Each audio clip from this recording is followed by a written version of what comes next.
며칠 전 교회 사무실에서 집으로 돌아가는 길이었습니다. 집에 다 와서 프리웨이를 내리려고 엑싯으로 들어섰습니다. 갑자기 뒤에서 자동차 한 대가 부앙 하고 오더니만 내 자동차 앞으로 확 들어오는 것입니다. 비스듬히 갈라지는 엑싯 차선 중간을 그냥 뚫고 들어왔습니다. 몇 차선을 한꺼번에 건너온 듯합니다. 내가 놀라서 선 것은 물론이고 뒤따라오는 모든 자동차들이 다 깜짝 놀라서 멈추어 섰습니다. 모두가 어이가 없으니까 허 하며 쳐다보고 있을 뿐입니다. 우리는 이럴 때 화가 납니다. 왜냐하면 상대가 운전 상식에 벗어나는 그런 행동을 했기 때문이죠. 상식에서 벗어나는 행동을 한다는 것은 상대의 기대나 상대의 믿음에서 어긋난 짓을 했다는 것입니다. 우리는 알게 모르게 상대에 대한 믿음을 전제로 살아가고 있습니다. 로카리를 달릴 때도 쌍방이 40마일, 50마일 속도로 달리지 않습니까? 자동차가 스쳐 지나갈 때에는 그 속도 상당히 무섭습니다. 그렇지만 저쪽 자동차가 나한테 부딪히면 어떡하나 불안해하는 사람 별로 없습니다. 왜냐하면 상대방이 상식 있는 운전자일 것이라는 믿음이 있기 때문입니다. 상대방도 얼마나 위험한지 알기 때문에 중앙선을 넘어서 역주행하려는 하는 일 절대로 하지 않을 것이라 하는 확신이 있기 때문인 것입니다. 이처럼 세상을 사는 우리들은 모두 서로에 대한 일정한 믿음을 가지고 있습니다. 그렇지 않으면 살아가기 어렵습니다. 요즘 아시안에 대한 해코지에 관한 소문들을 자주 듣지 않습니까? 길 가다가 느닷없이 공격을 당합니다. 뒤에서 밀칩니다. 주먹으로 얼굴을 때리기까지 합니다. 이런 이야기들을 들으면 불안해집니다.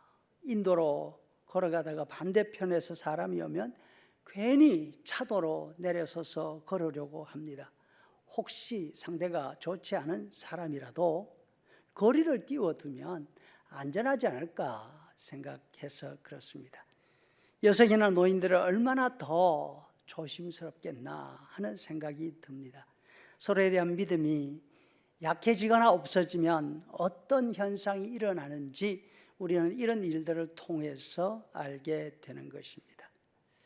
하지만 믿음이 없다 이렇게 말할 때 믿음 자체 혹은 믿는 마음이나 행동이 없다 이런 뜻은 아닙니다.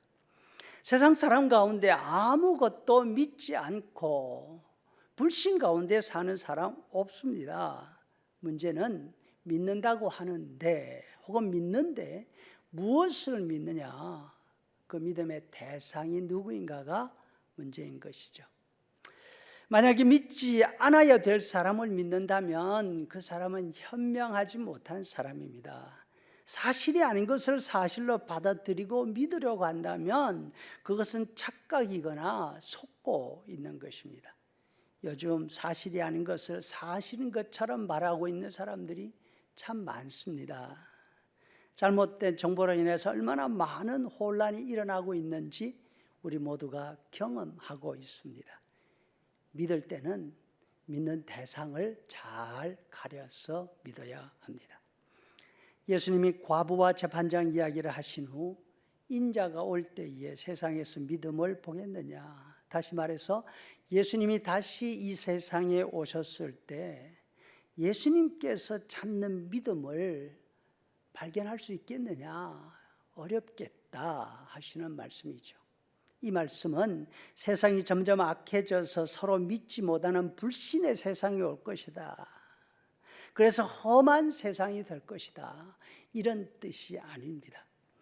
예수님이 보고 싶어 하시는 믿음은 사람들이 서로 믿고 다정하게 살아가는 행복한 모습, 그것이 아닙니다. 물론 이렇게 사는 모습 참 소중합니다. 그러나 우리가 서로 믿고 사는 그것 가지고는 되지 않습니다. 우리가 가져야 할 믿음은 하나님께 대한 믿음입니다. 상대에 대한 불신이 깊어갈수록 믿음이 없어지느냐? 그렇지 않습니다. 더 강해지는 믿음도 있습니다.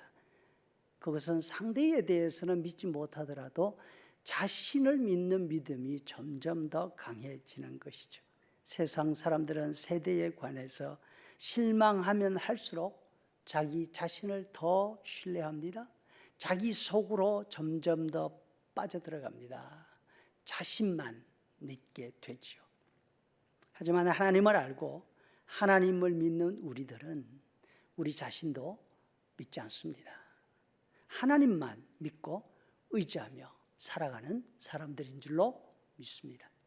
세상이 약해질수록 사람들에 대한 믿음이 점점 실망으로 바뀌어 갈 때 하나님을 믿고 인내하는 믿음이 우리에게 필요합니다. 우리 하나님은 천지와 만물을 지으신 분이십니다. 바울 사도의 말씀처럼 아들을 아끼지 않으시고 우리를 사랑해서 우리 대신 내어주시는 분이십니다. 로마서 8장 32절에 자기 아들을 아끼지 아니하시고 우리 모든 사람을 위하여 내어주신 이가 어찌 그 아들과 함께 모든 것을 우리에게 주시지 아니하겠느냐. 우리는 그 하나님이 우리를 사랑하시기 때문에 일이 잘 안 돼도 어려운 일이 있어도 하나님의 뜻대로 부르심을 받은 우리에게는 모든 것이 합력하여 선을 이룬다는 확신을 가지고 하나님을 더욱 의지하며 이 한 주간도 살아갈 수 있기를 간절히 바랍니다.